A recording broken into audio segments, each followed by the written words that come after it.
We will now be moving on to our next session, which is WiseViews, Lessons from Game Changers. This session will center on Dr. Sudhakar Rao, Director at ICFAI Group. It will be based on the insights gained from the WiseViews weekly interactions, which comprise of over 100 businesses and social leaders. This session will be moderated by Mr. Shankar P, whose illustrious career in journalism spans over 2 decades.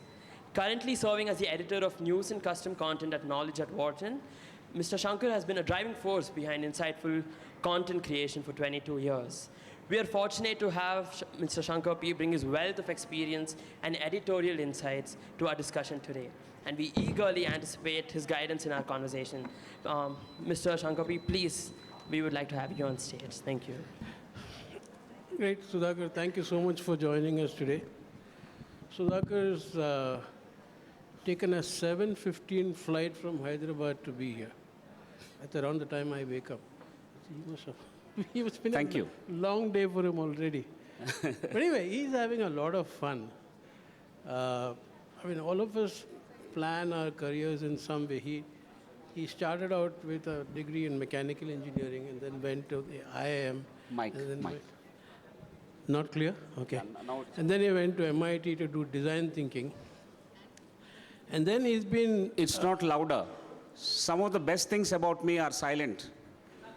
Okay, I'll say it one more time. So Sudhakar is having a lot of fun. It's okay. Let's get down to it. No. Yeah. So he's done these leadership conversations with all kinds of leaders. Now, one would imagine that when you do leadership conversations, you would typically talk to the heads of companies, large corporations, CEOs, etc. Those are the usual suspects. But Sudhakar has interviewed people like a Kung Fu nun, somebody who's a leader in promoting slum soccer. He's interviewed, of course, the likes of Devi Prasad Shetty at Narayana Hridayalaya, and also a lot of other big CEOs, but also somebody as interesting as Mr. Gopalakrishnan, I think, who heads, Mr. Subramanian, who heads weapons and equipment for the Indian Army. I'm sure that must have been a very interesting conversation. So anyway, from there on, after his IIM, I think somewhere along the way, he joined the ICFAI's group of institutions where he heads branding. And it's a huge role. We'll get to know more about it when he talks about it. So he's written this book, which we're going to launch today, based on those 120 leadership conversations he's had. These are distilled insights from those conversations. So my first question to Sudhakar is there something more you would like to say about yourself and ICFAI before we get on with the questions? Good morning, Shankar. Good morning, everyone. Thanks, Benedict, for having me here. It's a great pleasure associating with the Bangalore Business Literature Festival. It's now a few years that we are associated with this festival, and we like it. It also happened that I turned out to be an author, in the sense, this is my first time book. Most of you, the experienced ones, can make out the first-timeness in me. I want to keep it like that, so that Shankar doesn't ask me tough questions. So, first-time author, you have to give some concessions. Don't grill me too much. Yeah? He's a journalist by profession, so it comes naturally to him. So this book is about leadership conversations and learning the lessons from those leaders. And so we called it WiseViews. So WiseViews leadership conversations are held every Friday. It's like Friday, 6:30 p.m. as a standard time. And it was kick-started by none other than Professor Raghunathan. Where is sir? A big round of applause to Raghunathan, sir. And several directors of IIMs, except the one where I studied. Rishikesh Krishnan is yet to But I will catch you, sir. But several other leaders who have spoken are here. We have Mr. Mohan Reddy, sir. Thank you very much, sir, for agreeing to speak with us. These are the initial leaders who have spoken as part of the WiseViews, and so we thought we should focus not just on business leaders, but leaders from all walks of life who have made some significant contribution and also an indelible impact in the domains that they hail from. It could be business, it could be non-business, social entrepreneurship, spiritual life, sports, so on and so forth. So that's the reason we have had Kung Fu nuns speaking from Nepal. We have had Bezwada Wilson speaking from Delhi and Bangalore, who spoke about manual scavenging and how did he approach that, and how did he actually, handle a mammoth task at his hand. So Vijay Barse, who taught soccer and football to slum dwellers and made it a wonderful sport for them, and took them to the World Cup and things like that. So these are a variety of lessons that we've tried to learn, and I thought we'll present that to the learners. Learners could be our students, learners could be practicing managers, and learners could be all of us. So that was the intention. As an institution, we are supposed to be in the giving mode. This is a humble attempt at providing something meaningful as part of our conversations. It started during COVID. I think it started somewhere in 2021, and it's still going on. Last night, we finished 119th leadership conversation. Thanks so much, Sudhakar. You explained this so well. Now, when we read a book on leadership, we typically look for the top attributes that mark leaders. And I'm sure you found some things that are refreshingly different when you talk to all these different types of people. What are some of the striking, maybe the top 2 or 3 attributes that you found interesting? Business strategy or leadership, business ethics. Yeah, pick anything that you think. Yes, there are 2-3 points, not many. Often in business literature festivals, we tend to talk about the well-known names. We have the well-known names. Actually, most of them are well-known, and they've made significant contribution. That's why they are well-known. But there are also about leaders who are not so well-known, but made significant contribution to their domain. If I have to pick 2 or 3 attributes, majority of them have displayed one very interesting thing. Either it is an offbeat track or offbeat domain, or the insights have been offbeat. In the sense that empathy stands pretty high on top across all the leaders. It is because of empathy that Vijay Barse could convert an opportunity, a problem into an opportunity, which otherwise the youngsters were taking to drugs in those slums near Mumbai. And so he converted that and kept them engaged into a game. And that game kept them busy. They started winning. And he channelized that energy into something very, very useful. I mean, that's a great contribution. Now, of course, there was a movie made on him. But the lessons for us is to understand that empty minds or unoccupied minds could be very dangerous in society, in organizations, in places where we live and work. We need to address that in our own way. That's the takeaway. The other one is often very, very sharp business leaders like Mohan Reddy sir. I distinctly remember when he was talking to us, and I'll mention with your permission, sir. We asked him, what differentiates you as a leader, and how did you lead your organization to such great success?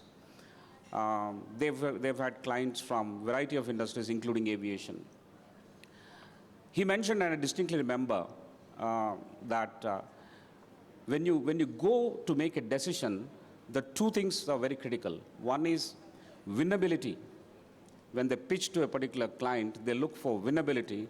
And the other one is the attractiveness, the size of the business, size of the deals also. These 2 remained etched in my mind, and perhaps all the members who joined during that conversation around the screen also carry home the same two important points that Mohan Reddy sir has mentioned. So pretty sharp on business aspects, very, very strong views and useful views. On the other hand, empathy, diversity, multiple views amalgamated into decision making by leaders in the socialpreneurship, on the social entrepreneurship, and people who dedicate themselves to enlivening the lives through spiritual channels that they take up. They're also leaders. They're also leaders in their own right. And if you bother to actually understand what Sister Shivani from Brahma Kumaris has mentioned during her talk, it's so interesting to stay dedicated, to stay invested in a particular cause and continue to deliver results there is a matter of leadership. Consistency is a matter of leadership. Prevailing over there and trying to be useful to others is a matter of leadership. And that is being tested every single day for all of us, whether it is in Cyient, whether it is in the slums of Mumbai, or on the manual scavenging streets of Beswada Wilson, which he handled, that mammoth task which I was mentioning some time back. So these are top attributes that I picked. There are many. I'm actually not saying this in any particular order because we have completed 120, 119 so far, and many things jumble up in my mind. Yeah. Writing a book is easier than remembering it. Yeah. Okay, thank you so much.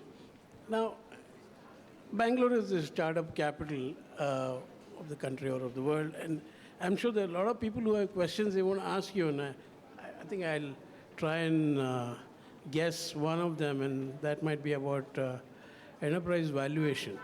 Now, you covered both for-profit organizations and non-profits in your interviews with leaders. And all of them, if they have to last, they need sound business models, even if they're not doing business, but they need a model that ensures that they have a sustainable operation.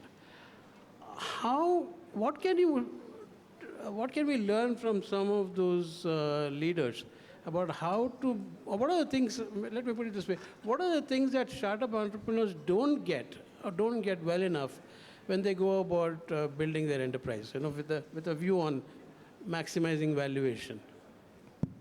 That's a brilliant question, Shankar. The disclaimer is that these are not my views, these are wise views given by various leaders. So sometimes it looks like I'm saying this, but it's not. Ganesh Krishnan, founder of Big Basket, very popular, and various other entrepreneurs like Pavan Kumar Chandana, Skyroot, putting satellites into space. These are the people who have given us lots of lessons. These lessons are very, very interesting, and I'll tell you, the summary of it is 1 or 2 points. Lot of startups will have to focus on the customers, building customer acquisition, customer value propositions by understanding the touch points. This is all jargon, but it is true. You need to understand all the pain points and then create a value proposition, and that's how your enterprise valuation will go up. That's the format of thinking. A lot of people listen to their investors more than listening to the customers. That's in simple language. I think that's where we will have to take back these insights and plow it into our own paths that we pursue as startup entrepreneurs. Pavan Kumar Chandana especially has gone into uncharted territory by putting satellites into space. It's now highly valued. But when he started along with his team, they didn't know anything about business. They didn't have any template to follow, and highly complicated area that they are getting into. When they get into those highly complicated businesses, a lot of it is very difficult to explain. You may get seed capital, but not the growth capital. Those are the problems which I remember he faced, and he started sharing his views for the benefit of various other startup entrepreneurs who joined for that session. And that was wonderful for him. And on the other side, Ganesh Krishnan, I distinctly remember advising a lot of them at various stages in their journey, what to watch out for and what not. In the book, it is very clearly identified, and I have even highlighted.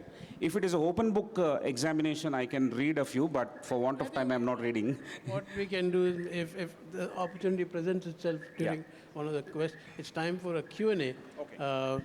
So, would anybody from the audience have a question for Sudhakar? Any questions? Yeah.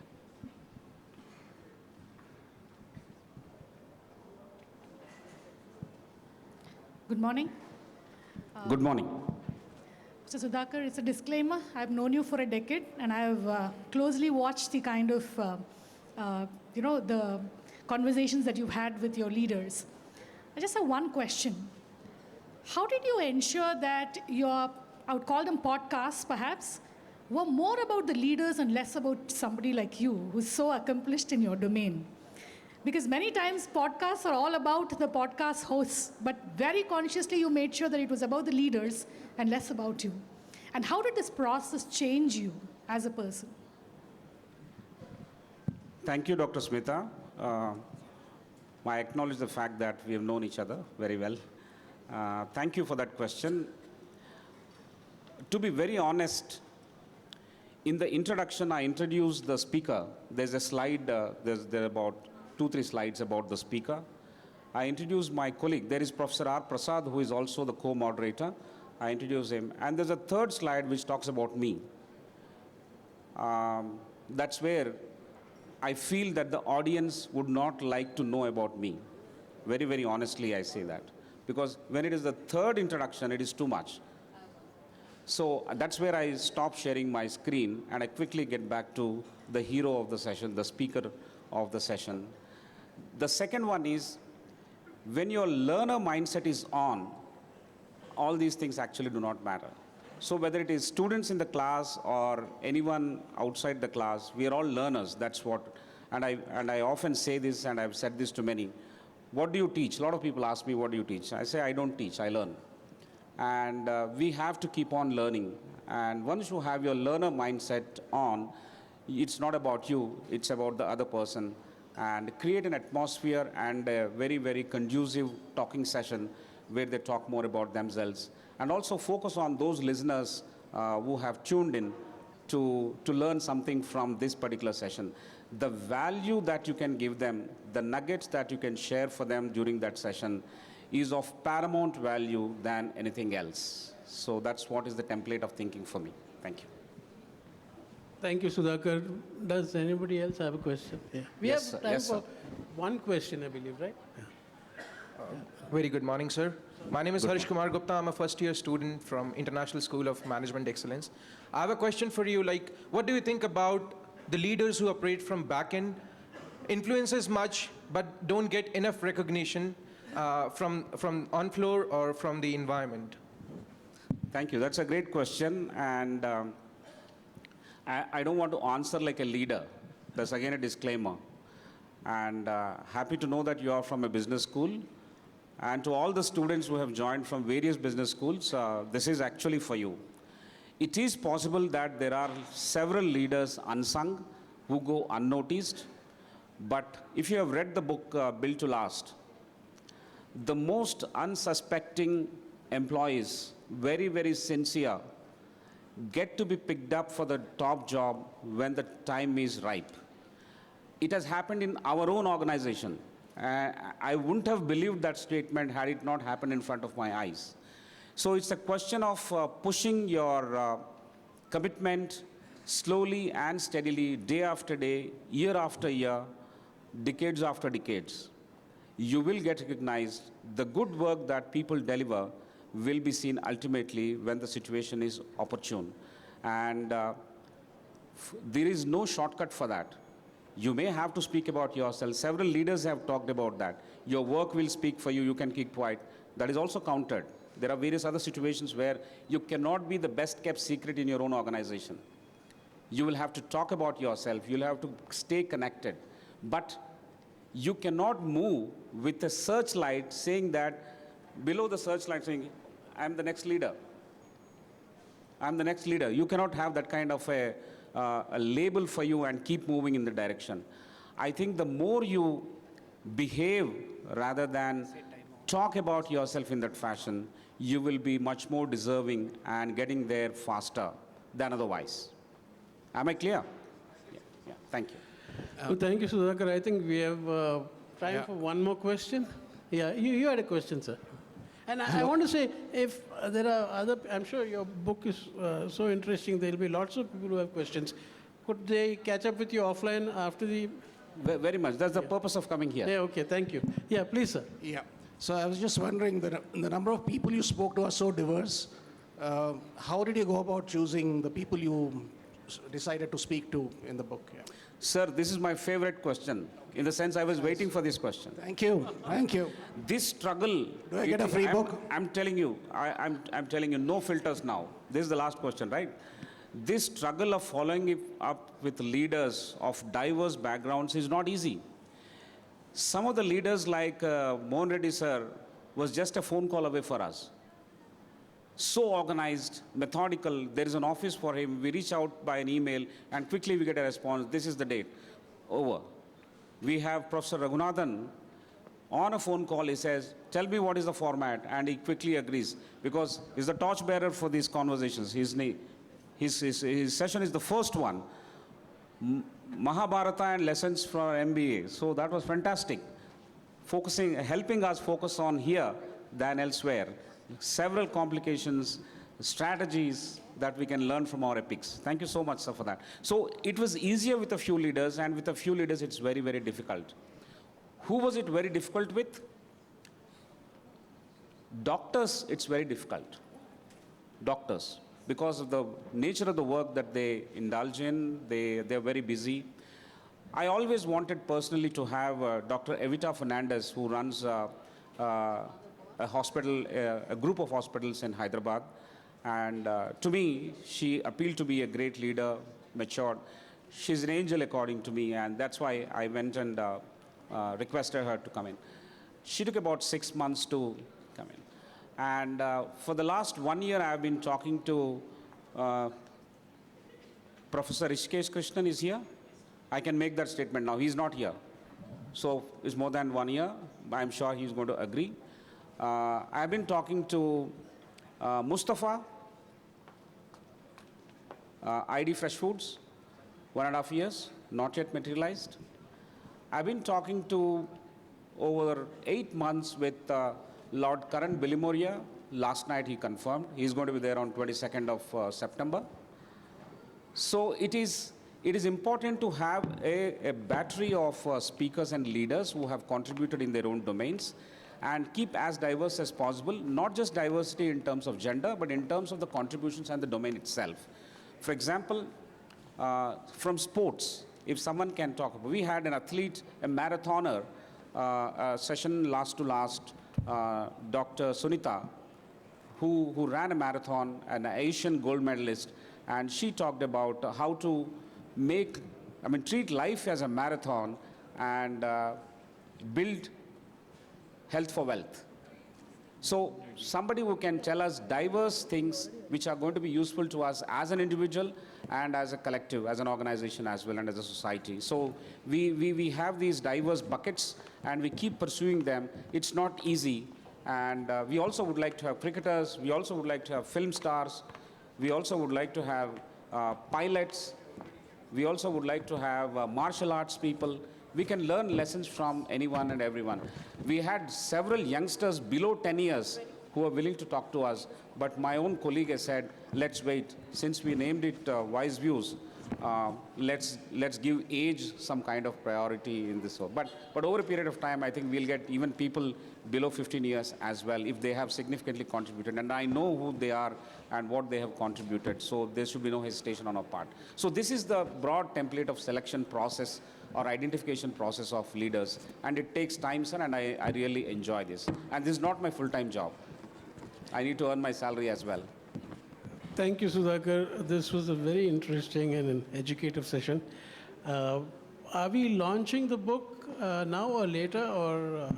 You better launch it because there are cameramen and I get some pictures. Okay. Yeah. Now. Now, okay. Here and now.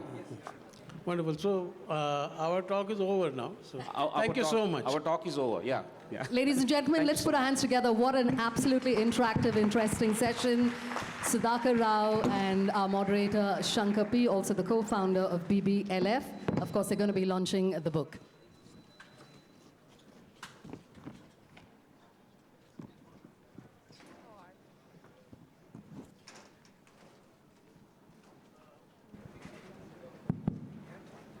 May I request Professor Raghunathan, Professor Raghuram, where Professor Raghuram is not here, and Mohan Reddy sir to come on stage just for this launch ceremony.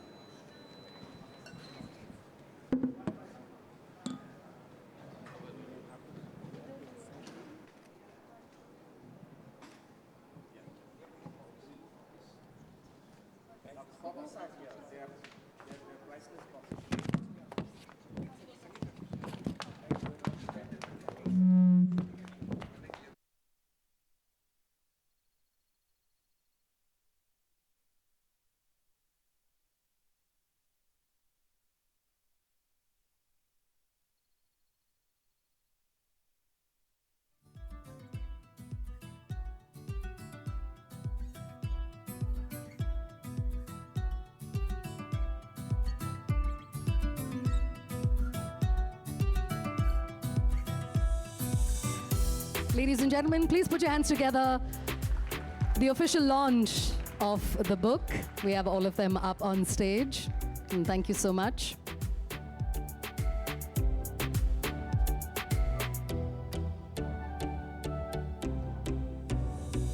Requesting Sudhakar Rao and Shankar P to kindly remain on stage, please.